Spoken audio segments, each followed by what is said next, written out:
오늘도 하나님의 놀라우신 은혜가 넘치시기를 축복합니다. 아멘. 오늘 말씀은 구약 에스라의 처음 시작 부분을 기록하고 있습니다. 에스라라는 사람은 이 땅에 주님이 오시기 한 400~500년 전에 남유다에서 활동했던 남유다의 율법학자고 제사장이고 서기관, 이렇게 하나님의 말씀과 관련된 일을 했던 사람입니다. 에스라가 활동할 당시 이스라엘은 이미 남유다의 마지막 왕이 시드기야가 마지막 왕이죠. 시드기야가 하나님께서 예레미야 선지자를 보내서 네가 이렇게 해라라고 이야기를 했음에도 그거를 거부하고 자기가 원하는 데 행동을 했고요. 그로 인해서 결국 바벨론 느부갓네살 왕에게 망하게 된 이유, 또 포로로 끌려가서 이스라엘 백성이 포로에서 귀환될 때 활동을 했던 그런 사람입니다. 이스라엘이 바벨론에 의해서 멸망을 당한 이유는 하나님의 백성이 저지른 여러 가지 불순종들이 합하여졌기 때문입니다. 물론 우리가 너무나 잘 아는 우상 섬기는 일은 기본적으로 안타깝지만 그들이 하나님만을 섬기지 않고 우상을 섬기는 일은 기본적으로 한 일이고요. 하나님이 이 바벨론에 끌려간 이유에 대해서 이야기해 주시는데 두 가지로 이야기를 해주십니다. 먼저 왜 그들이 끌려갔느냐에 대해서 안식년에 대해서 말씀을 해주시는데요. 안식년은 안식일과 같은 개념으로 일주일에 하루를 하나님께 드리고 경건하게 보내는 안식일처럼 7년에서 1년을 하나님께 드리는 겁니다. 그러니까 6년 동안은 열심히 땅을 경작하고 그 열매를 먹고 소산을 가지고 누리고 살아가는 삶을 살지만 마지막 7년째 되는 1년은 하나님께 드리는 거죠. 그래서 씨를 심지 않고요. 혹시 심지 않는다 할지라도 또 이렇게 자라는 열매들이 있겠죠. 그 전에 뿌렸던 씨들이 남아서 퍼져서 그것조차 거두지 않습니다. 그냥 가난한 사람들이 가져가게 내버려 두는 거죠. 그리고 빚을 갚지 못한 사람들, 물론 모든 빚이 아니고요. 그 이스라엘 사람이면서 그 빚을 갚게 되면, 그러니까 요즘 말로 파산하는 사람들이죠. 그 빚을 갚게 되면 망하는 사람들, 장사하기 위해서 빚을 내서 여윳돈으로 이렇게 한 사람들 말고요. 이렇게 어려운 사람들에 대해서 그 빚을 없애줍니다. 이 안식년에 해야 될 일들이죠.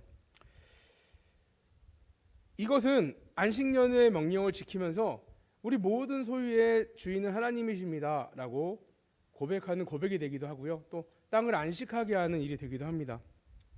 만물의 주인이신 하나님께서 이스라엘 백성들에게 주신 땅을 강제로 안식하게 하는 방법을 쓰신 게 바벨론의 포로로 끌려가게 된 일입니다. 그러니까 이스라엘 백성들이 자기 자신들의 안식일은 지키는데 땅을 안식하게 하는 이 안식년을 지키지 않았기 때문에 하나님이 강제로 이걸 지키게 하는 일이 발생합니다. 역대하 36장 19절에서 21절에 보면 이렇게 기록되어 있는데요. 또 하나님의 전을 불사르며 예루살렘 성벽을 헐며 그들의 모든 궁실을 불사르며 그들의 모든 귀한 그릇들을 부수고 칼에서 살아남은 자를 그가 바벨론으로 사로잡아가매 무리가 거기서 갈대아 왕과 그의 자손의 노예가 되어 바사국이 통치할 때까지 이르니라. 이에 토지가 황폐하여 땅이 안식년을 누린 같이 안식하여 70년을 지냈으니 여호와께서 예레미야의 입으로 하신 말씀이 이루어졌더라. 동일하게 레위기에서도 이 말씀이 나오고 있는데요. 레위기 26장 33에서 35절에 보면 내가 너희를 여러 민족 중에 흩을 것이요 내가 칼을 빼어 너희를 따르게 하리니 너희의 땅이 황무하여 너희의 성읍이 황폐하리라. 너희가 원수의 땅에 살 동안에 너희 본토가 황무할 것이므로 땅이 안식을 누릴 것이라. 그때 땅이 안식을 누리니 너희가 그 땅에 거주하는 동안 너희가 안식할 때 땅을 쉬지 못하였으나 그 땅이 황무할 동안에는 쉬게 되리라. 땅을 쉬게 하라고 명령을 하셨는데 전혀 지키지 않았고요. 계속 경작을 한 거죠. 하나님께서 억지로 그들이 지키지 않은 하나님의 명령을 지키게 하신 것입니다. 그 지키게 한 방법이 바벨론의 포로로 끌려간 것이라는 거죠. 참 이 불순종의 결과가 너무 처참하죠. 참 무서운 말입니다. 안식일과 안식년은 모든 것에 쉼을 주는 날로 하나님의 모든 피조물들이 쉬게 하기 위해서 또 하나님과 함께 거룩하게 지키게 하기 위해서 주셨지만 그 날이 쉬어도 되고 쉬지 않아도 되는 날이 선택의 날이 아니라는 거죠. 나는 쉬지 않고 더 열심히 해야지라고 선택할 수 있는 일이 아니라는 것입니다. 지금은 우리 성도님들이 거룩하게 주일을 지키고 있습니다. 주일을 지킬 때요. 주일에 일체 다른 일은 보통 저희가 요즘 이렇게 얘기하더라고요. 예전엔 그렇게 했는데 지금은 아니다 이렇게 얘기를 하시는데요. 예배를 드리는 일, 거룩한 일, 굳이 하는 일 외에 다른 일을 하지 않는 것, 안식일에 정신을 가져와서 또 지금 우리 예수 그리스도가 부활하신 날을 기념하여 주일을 보내고 있습니다. 근데 마찬가지로 지켜도 되고 지키지 않아도 되는 날이 아니라는 것입니다. 주일을 거룩하게 지키는 건 우리가 필수로 해야 되는 일입니다. 이스라엘 백성이 안식년을 지키지 않는 건 결국 이런 의미 때문이죠. 더 많은 이익을 얻기 위해서 열심히 일한 것입니다. 하나님이 하지 말아라, 1년 동안은 거둬들이지 말아라 했던 것을 듣지 않고 더 열심히 더 많은 걸 거두기 위한 욕심이 있었던 것이죠. 그래서 하나님의 명령을 따르기보다 나의 욕심을 앞세워서 그 일을 행했던 것입니다. 뭐 더 열심히 일하고 더 노력하는 건 나쁜 일은 아닙니다. 우리는요 항상 열심히 해야 됩니다. 뭐 학생들은 다른 믿지 않는 아이들보다 더 열심히 공부해야 되고요. 우리 뭐 그리스도인 사업을 하시는 분들 더 열심히 사업을 하고, 뭐 직장에 다니는 분은 열심히, 운동선수도 더 열심히 해야 됩니다. 이것은 우리에게 맡겨진 일에 대해서 누구보다 열심히 해야 되는 건 당연한 일입니다. 골로새서 3장 23절에 무슨 일을 하든지 마음을 다해 주께 하듯 하고 사람에게 하듯 하지 말라. 우리는 사람에게 보여지게 하는 사람들이 아니고요, 주님께 보여주려고 하는 사람들이기 때문에 열심히 해야 되는 것이죠. 근데 또 한 가지 말씀이 있습니다. 로마서 14장 6절에 보면 이렇게 나와 있어요. 나를 중히 여기는 자도 주를 위하여 중히 여기고 먹는 자도 주를 위하여 먹으니 이는 하나님께 감사하며 먹지 않는 자도 주를 위하여 먹지 아니하며 하나님께 감사하느니라. 뭘 하든지 주를 위해서 하는 것 마찬가지인데 이 기준이 나에게 있으면 안 된다라는 거죠. 먹지 않아도 주를 위해서, 먹어도 주를 위해서, 모든 것을 주를 위해서 한다라는 것입니다. 그런데 그 열심이 우리 하나님의 명령을 넘어서는 열심이 돼서는 안 된다는 것입니다. 열심히 해야 됩니다. 하지만 하나님의 명령에 순종하면서 열심히 해야 되는 것입니다. 그러니까 하지 말라 그러면 어떻게 해야 되죠? 그래도 열심히 해야 되나요? 순종해야죠. 하지 말라 그러면 하지 말아야 되는 것입니다. 그러니까 이 말이 열심히 하지 말라는 이야기가 아니고 열심히 합니다. 근데 하나님이 하지 말라고 한 건 내려놔야 된다는 순종이 필요하다는 것입니다. 왜냐하면 하나님이 그렇게 하는 열심은 기뻐하지 않으시기 때문입니다. 이렇게 강제로 바벨론의 포로로 끌려가게 하셔가지고 강제로 안식을 하게 한 것처럼, 안식년을 갖게 한 것처럼 하나님이 기뻐하시지 않는 일이라는 것입니다. 결국 이스라엘의 그런 열심으로 하나님께서는 그들이 하나님이 주신 그 땅에서 쫓아내서 그 땅을 억지로 안식을 누리게 70년간 안식을 누리게 하셨습니다. 두 번째로 이스라엘 백성이 바벨론에 끌려간 이유는요, 나의 마음에 드는 것만 골라서 순종했기 때문입니다. 하나님께서 예레미야 선지자를 통해서 남유다의 마지막 왕인 시드기야에게 바벨론에게 항복하라고 권유하는 말씀을 해주십니다. 예레미야 선지자를 통해서 왕한테 가서 이렇게 얘기한 거예요. 바벨론에 항복하십시오. 이게 하나님의 뜻입니다. 예레미야 27장 12절에 이렇게 나와요. 내가 이 모든 말씀대로 유다 왕 시드기야에게 전하여 이르되 왕과 백성은 바벨론 왕의 멍에를 목에 메고 그와 그의 백성을 섬기소서. 그리하면 사실이라. 왕이시여 살려면요 항복하셔야 돼요. 이렇게 이야기를 해준 거죠. 하지만 시드기야 왕은 하나님의 말씀을 듣지 않았고요, 강대국인 애굽의 손을 잡습니다. 바벨론에 항복해야 되는 게 하나님의 뜻인데 그렇게 하지 않고 다른 나라와 손을 잡은 거죠. 굴욕적인 일입니다. 왕이요, 내가 항복하겠습니다 라고 말하는 건 자기 자신에 대해서 많이 내려놔야 되는 일이에요. 그래서 하지 않았습니다. 오히려 자기가 생각하기에 더 좋은 방법이라고 생각했던 다른 도움을 구한 것이죠. 하나님께서 때로는 우리에게 고난을 요구하실 때도 있다라는 것입니다. 그러니까 교회 다니고 예수님 믿으면 날마다 승리하는 삶을 살 거야 라는 것은 잘못된 믿음이라는 것이죠. 하나님은 분명하게 우리에게 고난을 요구할 때도 있으십니다. 날마다 승승장구하는 일만 주신다고 하는 생각은 우리 생각입니다. 우리 선택이고요. 그 예로 만왕의 왕이신 예수님께서 이 땅에 비천한 인간의 몸으로 오신 것, 여러분 창조주가 피조물로 오셨어요. 이게 상상할 수 없는 일이거든요. 신이 인간으로 왔다라는 것, 이거는 말도 안 되는 굴욕적인 일입니다. 그럼에도 우리 주님께서는 우리 모두의 구원을 위해서 묵묵히 그 일을 감당하신 것입니다. 예수님이 십자가에 달리심은 주께서 우리를 사랑하시므로 행한 그 순종의 결과인 것입니다. 만약에 불순종했다면, 아니 내가 하나님인데 어떻게 그렇게 할 수 있지라고 했다면 그 일이 이루어지지 않은 거죠. 이것은 정말 우리가 예수님의 그 순종하심으로 구원받게 되었다는 것. 그러니까 우리는 모든 일을 다 이기려고 해서는 안 됩니다. 특별히 우리 성도님들 안에 관계에서요, 모든 일을 이기려고 하시면요 평안이 없어져요. 다 이길 수 없잖아요. 누구는 져야 되고 누구는 이겨야 되잖아요. 그렇죠? 그러니까 다 져주면 평안이 있는데 누군가 이기려고 하면 평안이 없어집니다. 이거는 성도들 안에서만이 아니고 교회 안에서만이 아니고 우리 가족 안에서도 마찬가지입니다. 특별히 믿지 않는 가족 앞에서는 더욱 그렇습니다. 베드로전서 3장 1절에 이렇게 나오고 있습니다. 아내들아, 이와 같이 자기 남편에게 순종하라. 이는 혹 말씀을 순종하지 않는 자라도 말로 말미암지 않고 아내의 행실로 말미암아 구원을 받게 하려 함이니, 뭐 비단 아내들에게만 요구하는 것이 아니고요, 믿지 않는 가족들을 위해서 우리가 섬겨줘야 된다는 것입니다. 자존심 상하죠. 어떨 때는 이렇게까지 내가 해야 돼? 차라리 그냥 지옥 가 하고 싶지만 구원을 위해서 우리가 참아야 한다는 것입니다. 그 순종하는 것을 통해서 혹시 그들이 그것을 통해서 나도 우리 아내가 믿는, 우리 남편이 믿는, 우리 엄마 아빠가, 우리 자녀가 믿는 그 교회 한번 나가볼까 해서 복음을 드린다면 구원을 받는 것이잖아요. 그러니까 그렇게 우리는 행해야 된다는 것입니다. 우리 행실을 통해서 그들이 복음을 듣고 복음의 자리에 오게 되고 그로 인해 구원을 받을 수 있는 것이 놀라운 일입니다. 결국 남유다는 여러 가지 불순종으로 비참한 바벨론의 포로 생활을 하게 됐습니다. 드넓은 영토를 전쟁을 통해서 차지하고 화려한 도시를 강력하게 만든 바벨론, 영원할 것 같았습니다. 정말 어느 누구도 그 성을 점령할 수 없을 거라고 생각될 정도로 그 바벨론 성에 대해서 설명을 해놓은 역사적인 자료들을 찾아보면요, 거짓말 같아요. 믿을 수가 없어요. 성벽이 얼마나 높은지, 그것도 한 개가 아니고 여러 개로 해가지고 어느 누구도 함락할 수 없는 그런 성을 가지고 있었던 나라라는 기록이 있습니다. 그런데 그 강력한 나라를 하나님께서는 페르시아를 통해서 무너뜨리십니다. 바벨론을 무너뜨린 페르시아 왕 고레스가 이 땅에 태어나기 150년 전에요, 하나님께서 이미 고레스라는 사람이 바벨론을 무너뜨릴 거다라는 것을 알려주십니다. 여러분, 우리 성도님도 혹시 150년 전에 뭐 하고 계셨어요? 기억이 나시나요? 아빠한테도 전 없었던 것 같아요. 네. 그렇죠.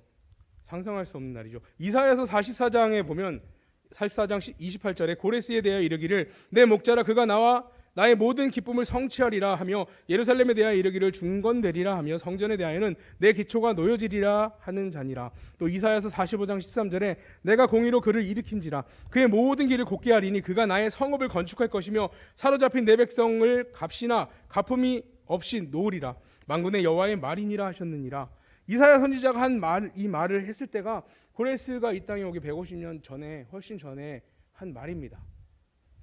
하나님께서는 정확하게 이사야 선지자를 통해서 아직 이 땅에 세워지지도 않은 페르시아라는 나라를 통해서 또 아직 이 땅에 존재하지도 않는 고레스라는 왕, 또 아직 끌려가지도 않은 유다가 구원을 받을 것을 얘기해 주신 것입니다. 그때 당시에 들었으면 못 알아들었겠죠. 이게 무슨 소리지? 평화롭게 잘 살고 있는데? 이것이 하나님의 은혜입니다. 우리의 구원도 그렇습니다. 에베소서 1장 4절에 곧 창세전에 그리스도 안에서 우리를 택하사 우리로 사랑 안에서 그 앞에 거룩하고 흠이 없게 하시려고. 언제 전이요? 창세전에. 창세전에는 뭐 하고 계셨나요? 한참 올라도 하나님께서 세상을 창조하시기 전에 우리를 그리스도 안에서 택하셨고요. 그리고 그 택하심으로 인해서 우리는 지금 이 자리에 모여서 하나님의 말씀을 듣고 예배를 드리고 있습니다. 중국에서 일어난 사건인데요. 결혼한 지 5년 된 부부가 이제 결혼한 지 5년이 지나고 각자의 어렸을 때 사진들을 정리했어요. 보면서 뭐 귀엽게 생겼네, 뭐 이때 웃기다 막 서로 얘기하면서 정리하는데요. 아내가 한 사진을 보고 깜짝 놀란 거예요. 둘 다 놀랐죠, 둘 다. 18년 전에 찍은 사진인데요. 그러니까 10대 시절에, 젊었을 때, 결혼하기 전에 누군지 몰랐을 때 찍은 사진이었대요. 근데 그 아내가 폼을 잡고 어떤 관광지 앞에서 찍은 사진인데 그 뒤에 조그만 10대 남자아이가 찍혔는데 남편이었대요. 소름 돋는 일이죠. 전혀 모르는 상황이었는데 나중에 결혼하고 보니까 남편이 자기 뒤에 포즈를 취하면서, 물론 이 사람은 다른 방향으로 향해서 찍은 사진을 갖고 있어요. 거기는 아내가 나오지 않았는데 이 아내의 사진에 그 남편이 나온 거예요. 대단한 운명이다 서로 그랬다는데요. 모르겠습니다. 운명인지 모르겠는데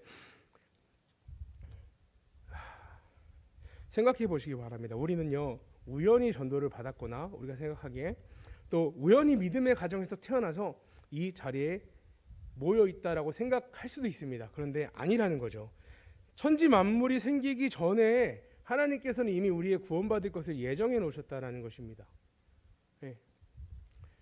택하여 주셨습니다. 이거야말로 소름 돋는 일이 아닐까요? 옆에 얼마나 귀한 분들인지 한번 보시기 바랍니다. 천지가 만들어지기 전에 여기에 오기 위해서 예정이 되신 분들입니다. 너무 감사하죠. 자, 그러면 고레스 왕은 어땠을까요? 자기가 바벨론을 무너뜨리기도 전에, 나라가 만들어지기도 전에, 태어나기도 전에 하나님께서 자기에 대해서 기록한 그 성경을 접했다면 어떤 마음이었을까요? 네, 정복하고 난 다음에 알게 된 거예요. 이미 하나님이 말씀해 주신 대로 이루어졌어요. 바벨론을 그 막강한 나라를 무너뜨리는 일을 이미 이루어냈어요. 어떻게 보면 바벨론의 포로로 살고 있는 존재감이 없는 별거 아닌 나라의 신이죠. 그 나라의 신인 여호와라는 그분이 이름 모를 선지자를 통해서 기록한 그 책에 자기의 미래가 적혀 있는 거예요. 그 예언의 능력을 본 고레스는 하나님을 찬양하지 않을 수 없었습니다. 오늘 본문 2절에 보면 바사왕 고레스는 말하노니 하늘의 하나님 여호와께서 세상 모든 나라를 내게 주셨고 나에게 명령하사 유다 예루살렘의 성전을 건축하라 하셨나니, 하늘의 하나님 여호와께서, 제가 지금 자료를 찾는데요, 이런 질문을 했더라고요. 정말 지혜롭다고 해야 되나요? 궁금증이 많은 분들이 있는 것 같아요. 고레스는 구원을 받았나요? 고레스는 구원을 받았을까요? 이런 거 왜 궁금해하는지 모르겠어요. 만약에 고레스가 오실 예수님을 믿었다면 구원 받았겠죠. 이 땅에 오실 메시아 예수님을 믿었다면, 예수님을 믿으면 우리는 구원 받잖아요. 믿지 않았다면 모르는 거죠, 우리는. 이런 거에 너무 관심 갖지 마시기 바랍니다. 내가 구원을 받았는지, 우리 자녀가 구원을 받았는지, 우리 가족이 구원을 받았는지에 더 열심히 관심을 가지시기를 축복합니다. 어쨌든 고레스가 세상을 제패한 일에 대해서 여호와 하나님께서는 그 일을 행할 것이라고 말씀을 해주셨고, 고레스는 그것을 듣고 고백을 합니다. 하나님이 하게 하셨다. 내가 이렇게 된 거는 하나님이 하게 하신 거다라는 깨닫게 된 거죠. 고레스가 구원을 받았는지 중요하지 않습니다. 중요한 건 우리에게 모든 것을 주신 분, 예정해 주신 분, 그분이 하나님이라고 고백하는 게 중요합니다. 고레스는 그 고백을 했다라는 거예요. 하나님이 이 엄청난 일을 하게 하셨다라는 고백을 했다라는 것입니다. 그런데 우리가 이런 찬양을 하는데, 우리가 누렸던 모든 것, 지금 누리고 있는 모든 것, 앞으로 누릴 모든 것을 하나님이 주셨음을 고백하시기를 축복합니다. 이 믿음을 고백하는 성도님들 되시기를 정말로 축복합니다. 이제 고레스는 지금까지 인도해 주신 여호와 하나님의 고백하며 앞으로의 일도, 하나님이 그것만 예언하신 게 아니라 그 앞에 것도 예언하셨거든요. 일도 하나님의 뜻대로 순종합니다. 그러니까 하나님이 하셨다라는 것을 고백하는 사람은 하나님이 명하시는 것에 순종할 수밖에 없는 것이죠. 이사 45장 13절에 내가 공의로 그를 일으킨지라 그의 모든 길을 곧게 하리니 그가 나의 성읍을 건축할 것이며 사로잡힌 내 백성을 값이나 가품이 없이 놓으리라. 만군의 여호와의 말이니라 하셨느니라. 고레스를 통해서 예루살렘 성을 재건하고 포로 생활하는 유다 백성들을 풀어주는데 아무런 대가 없이 그냥 풀어준다라고 말씀해 주신 대로 고레스는 행합니다. 아예 칙령으로 내려버립니다. 그 백성들이 보는 앞에 공포하고요, 문서로 작성을 해버려요. 이제 왕도 못 바꿔요. 정해버렸으니까요. 이 칙령, 대대로 또 이 칙령이 또 유효하게 내려갑니다. 그런데 이 이스라엘 백성이 이 바벨론의 포로에서 귀환하는 일은요, 이 고레스에게만 이야기하신 게 아니고요, 이미 유다 백성에게 미리 말씀해 주셨던 일입니다. 하나님께서 유다의 마지막 왕인 시드기야에게 예레미야 선지자를 통해서 이미 바벨론의 포로 생활에 대해서 말씀해 주셨습니다. 예레미야 29장 10절에 여호와께서 이와 같이 말씀하시니라. 바벨론에서 70년이 차면 내가 너희를 돌보고 나의 선한 말을 너희에게 성취하여 너희를 이곳으로 돌아오게 하리라. 바벨론에서 70년이 차면, 그러니까 이스라엘 백성은 이제 바벨론의 포로로 끌려가서 뭘 해야 되죠? 예? 디데이 이제 해야죠.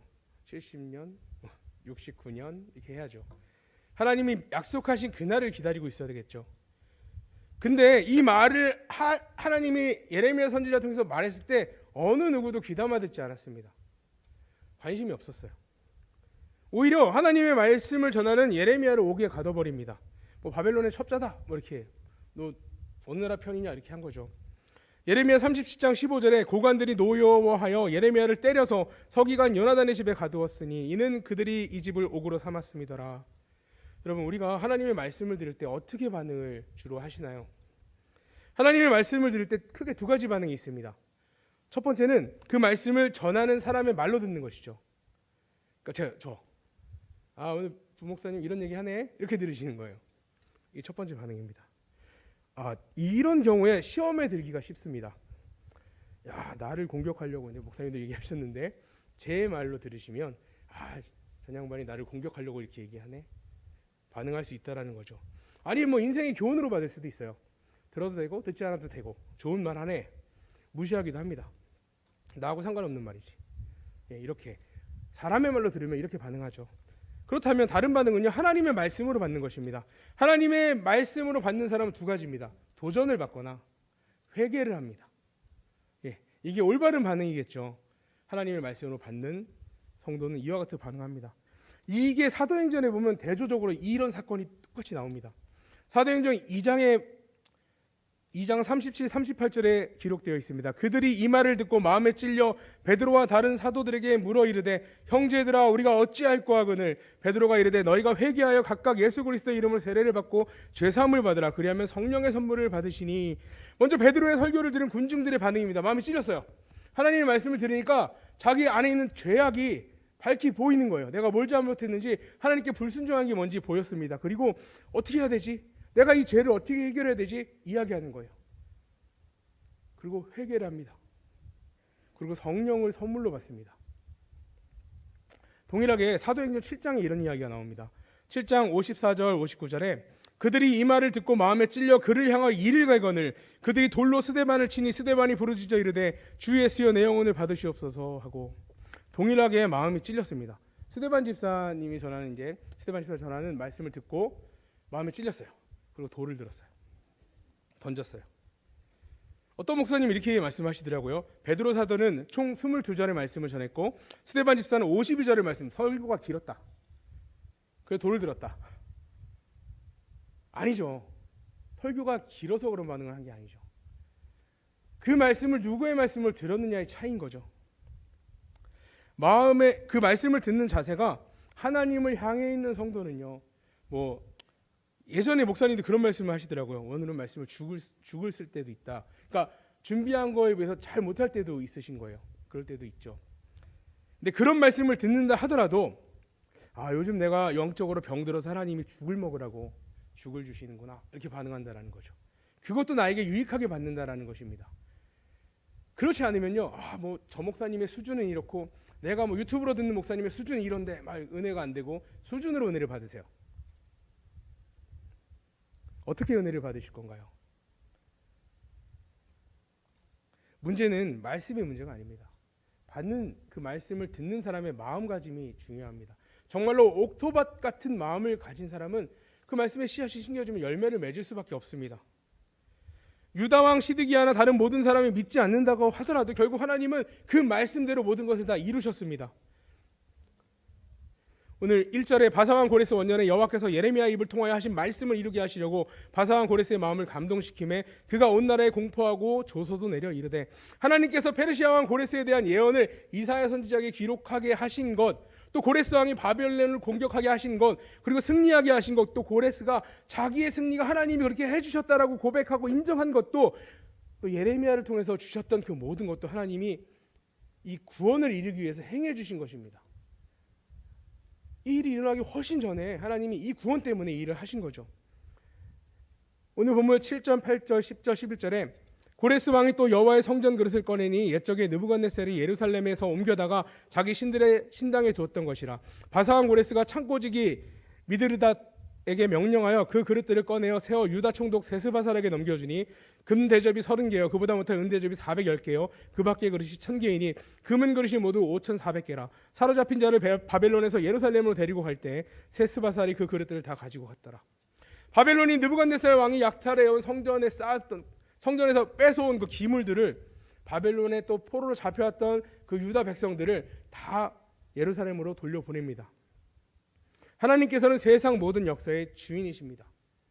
그 사실을 우리가 믿거나 믿지 않거나는 중요하지 않다라는 거죠. 하나님의 일을 우리가 믿지 않는다고 이루어지지 않고 우리가 믿는다고 이루어지는 게 아니라는 것입니다. 하나님이 이루십니다. 지금까지의 역사가 그것을 증명해 왔습니다. 우리의 구원도 마찬가지입니다. 우연하게 이곳에 앉아 있는 것이 아닙니다. 정말 성도 여러분, 이곳까지 오셔서 앉아 있고 예배를 드리는 것은 하나님의 놀라우신 예정과 인도하심이 있었기 때문입니다. 이것이 은혜이고요. 또 하나님께서 지금까지 행하셨던 그 은혜의 삶을, 하나님의 역사하심을 우리 앞으로의 삶에서도 이룰 것입니다. 믿으시나요? 기대되지 않으세요? 하나님이 나를 통해서 어떤 일을 이루시려고 이렇게 불러주셨지? 오늘 이런 말씀을 주시지? 너무나 기대됩니다. 행여 그 자리가 영광의 자리가 아닐 수도 있습니다. 우리가 나가야 될 하나님이 원하시는 자리가 정말 비참에 처하는 자리일 수도 있습니다.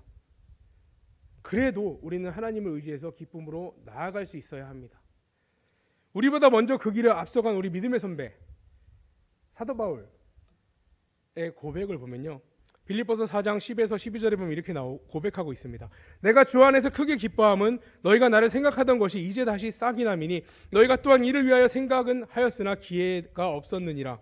내가 궁핍함으로 말하는 것이 아니니라. 어떠한 형편에든지 나는 자족하기를 배웠노니 나는 비천에 처할 줄도 알고 풍부에 처할 줄도 알아. 모든 일고 배부름과 배고픔과 풍부와 궁핍에도 처할 줄 아는 일체의 비결을 배웠노라. 내게 능력 주시는 자 안에서 내가 모든 것을 할 수 있느니라. 내가 능력이 있어서, 내가 가진 게 많아서 내가 할 수 있어서가 아니고요, 내게 능력 주신 그분, 우리를 구원해 주신 그 하나님으로 인해서 모든 것을 할 수 있다라는 고백입니다. 우리도 이와 같은 고백을 하기 원합니다. 어려울 수도 있습니다. 지금 너무 힘든 상황에 있을 수도 있는데요, 하나님의 능력으로 우리는 이겨낼 수 있습니다. 우리 모든 성도님들은 정말 이 사도 바울의 고백처럼 내가 어려울 때나 힘이 들 때나 혹은 영광스러운 자리에 있을 때나 어느 곳에 있든지 하나님의 뜻을 바라보고 또 하나님의 도우심을 기대하며 고백하며 나아가는 성도님들 되시기를 축복합니다.